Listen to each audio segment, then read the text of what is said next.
பெட்ரோலிய வளம் நிறைவடைந்தவுடன் பாரிய எரிசக்தி பிரச்சினையொன்றை சந்திக்க இலங்கை தயாராக உள்ளதா? இதற்கான மாற்று வழி என்ன? இன்றைய பசுமை பிரவாகம் தொகுப்பில் இது தொடர்பாக ஆராய்கின்றோம்.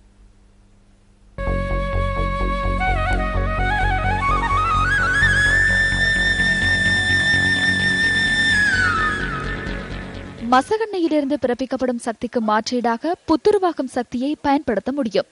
எனினும் நுகர்வோரின் தேவை வேகமாக அதிகரித்து செல்லும் நிலையில் புத்துருவாகும் எரிசக்தியின் உற்பத்தி போதுமானதாக இல்லை.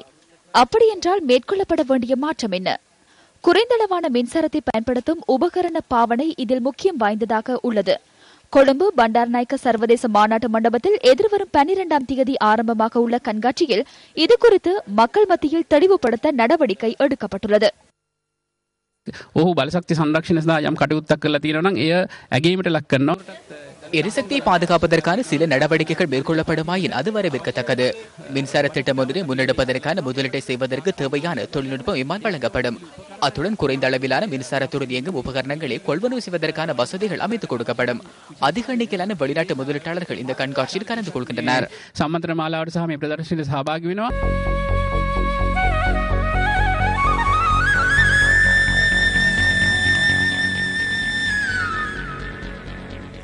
கடந்த உள்ளூராட்சி மன்ற தேர்தலில் முல்லைத்தீவு மாவட்டம் துணுக்காய் பிரதேச சபையில் வெற்றி பெற்ற பிரஜைகள் முன்னணி உறுப்பினர்களை வரவேற்கும் நிகழ்வு ஒன்று அண்மையில் நடைபெற்றது.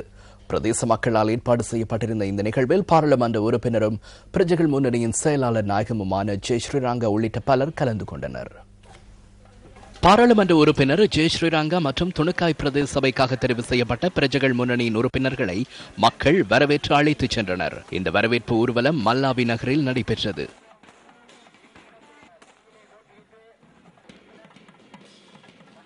இதனைத் தொடர்ந்து மல்லாவி சிவன் கோவிலில் விசேட பூஜை வழிபாடுகள் இடம்பெற்றன. இலங்கையில் வருடாந்தம் 2000க்கும் மேற்பட்ட குழந்தைகள் பிறப்பிலேயே இருதய நோய்களால் பீடிக்கப்படுகின்றமை தெரிய வந்துள்ளதாக சுகாதார அமைச்சு குறிப்பிட்டுள்ளது. அதில் 16 வீதமான குழந்தைகளுக்கு மாத்திரமே சிகிச்சை அளிப்பதற்கான வசதிகள் நாட்டில் உள்ளதாக தெரிவிக்கப்படுகின்றது. குறித்த சிகிச்சைகளை விரிவுபடுத்துவதற்கான விசேட திட்டம் ஒன்று ஆரம்பிக்கப்பட்டுள்ளதுடன் அதன் முதற்கட்டத்தை பொருளை சீமாட்டி ரிச்வே சிறுவர் வைத்தியசாலையில் முன்னெடுப்பதற்கு சுகாதார அமைச்சு தீர்மானித்துள்ளது. இதனை முன்னிட்டு வைத்தியசாலையில் விசேட பிரிவொன்று ஸ்தாபிக்கப்பட உள்ளதாக பொருளை சீமாட்டி ரிச்வே சிறுவர் வைத்தியசாலையின் பணிப்பாளர் வைத்திய நிபுணர் ரத்னசிறி கேவகே குறிப்பிட்டார். இந்த நடவடிக்கையால் மேலும் 500 குழந்தைகளுக்கு இருதய நோய்களுக்கான சிகிச்சைகளை வழங்க முடியும் என சுட்டிக்காட்டப்பட்டுள்ளது.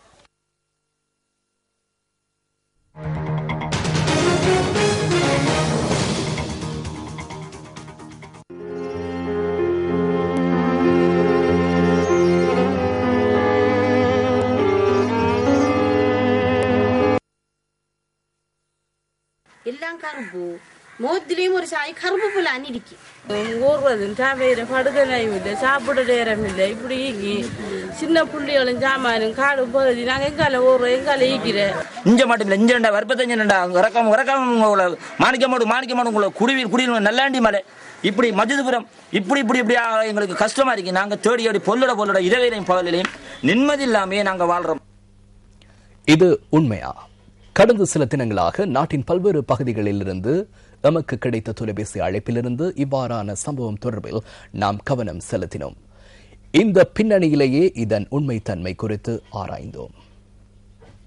ரத்னபுரி கஹபத்தை பிரதேசத்திற்கு அண்மித்த பல பிரதேசங்களில் இடம்பெற்றதாக கூறப்படும் 7 பெண்களின் மர்ம கொலைகளை மையப்படுத்தி மர்ம மனிதர்கள் மற்றும் பேய்கள் தொடர்பில் பல்வேறு கருத்துக்கள் உருவெடுத்தன. மக்களின் கருத்துக்களினால் இந்த கதை பெரும் சர்ச்சையை ஏற்படுத்திய அதேவேளை பிரதேசத்தின் பாதுகாப்பினை உறுதிப்படுத்த வேண்டிய பொறுப்பு பாதுகாப்பு பிரிவினர் வசமானது. போலீசாரினால் மேற்கொள்ளப்பட்ட விசாரணைகளின் மூலம் பலர் கைது செய்யப்பட்டிருந்த போதிலும் மக்களின் மத்தியில் காணப்பட்ட அச்சம் இதுவரை நீங்கவில்லை.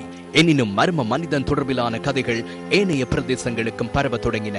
பிபிலை, அம்பாறை, பதுளை, மகியங்கனை மற்றும் கண்டி ஆகிய பிரதேசங்களில் இவ்வாறான சம்பவங்கள் பதிவாகின. இந்த நிலையில் பதுளை 2ஆம் கட்டை பிரதேசத்தில் இரவு வேளைகளில் உலாவதாக கூறப்படும் மனிதன் தொடர்பில் பிரதேசவாசிகள் அச்சத்தில் ஆழ்ந்தனர். இவ்வாறான மர்ம மனிதர்கள் தொடர்பில் அம்பாறை பிரதேச மக்கள் இவ்வாறு கருத்து தெரிவிக்கின்றனர்.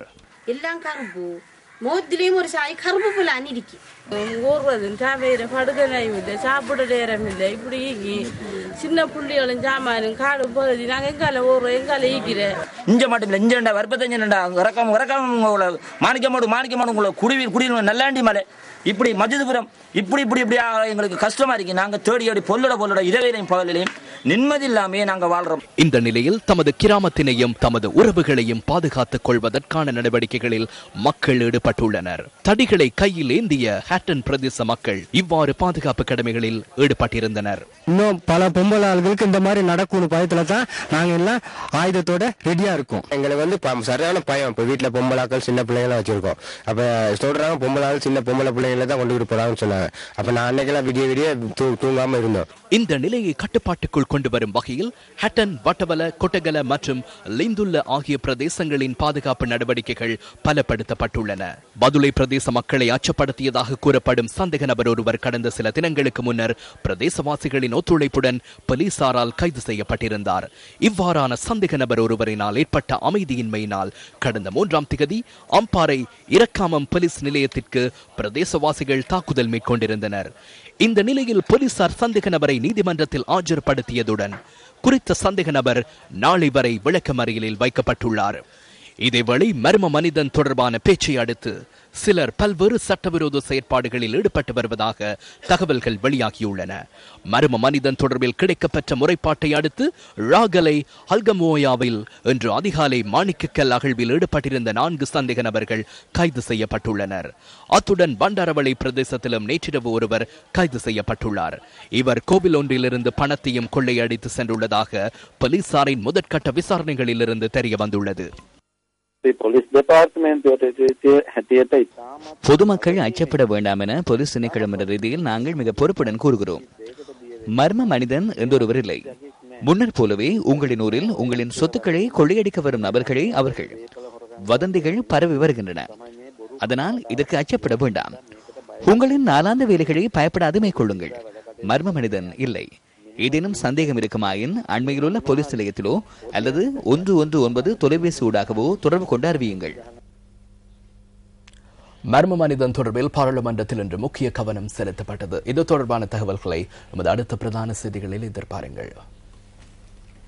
மலையகம் உள்ளிட்ட நாட்டின் பல பகுதிகளிலும் மக்கள் மத்தியில் அச்சத்தினை ஏற்படுத்தி வரும் மர்ம மனிதர்கள் குறித்து அரசாங்கம் உடனடி நடவடிக்கை எடுக்க வேண்டும் என பிரஜைகள் முன்னணி வலியுறுத்தியுள்ளது.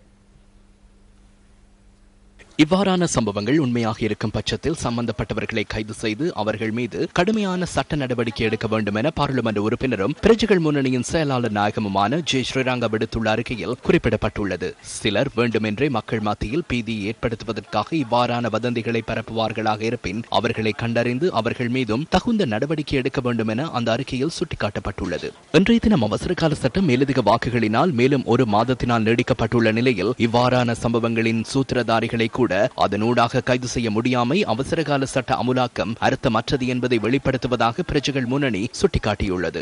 எதிர்க்கட்சியில் இருக்கும் பிரஜைகள் முன்னணி மக்களின் ஆதங்கங்களை பாராளுமன்றத்திற்கு உள்ளும் வெளியிலும் ஒலிக்கச் செய்கின்ற போதிலும் அதற்குரிய நடவடிக்கைகளை எடுக்க வேண்டிய பொறுப்பு அரசாங்கத்திற்கே உரித்தாவதாக பாராளுமன்ற உறுப்பினரும் பிரஜைகள் முன்னணியின் செயலாளர் நாயகமுமான ஜே ஸ்ரீரங்கா விடுத்துள்ள அறிக்கையில் குறிப்பிடப்பட்டுள்ளது.